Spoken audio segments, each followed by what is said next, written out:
Mchezaji wa Yanga Sports Alan Okello maarufu kama Starboy alizungumza na vyombo vya habari kuelekea mchezo wa kesho dhidi ya Al Ahly, akibainisha kuwa mchezo huo unahitaji umakini wa hali ya juu, nidhamu na mshikamano mkubwa miongoni mwa wachezaji.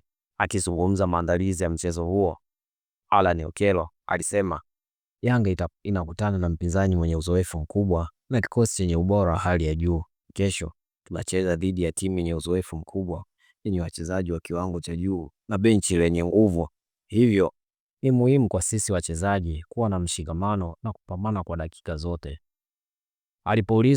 Alipoulizwa anaizungumziaje Al Ahly, Okello alisema katika soka la kisasa tofauti haipo tu kwenye majina na wachezaji, bali kwenye matumizi ya nafasi na kupunguza makosa. Katika soka la leo kila timu ina wachezaji wazuri. Kinachofanya tofauti ni jinsi unavyotumia nafasi zako na jinsi unavyopunguza makosa. Tunahitaji umakini mkubwa, nidhamu na matumizi sahihi ya nafasi.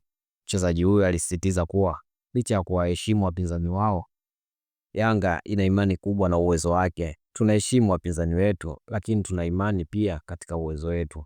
Kila mechi ni fursa ya kuendelea kukua.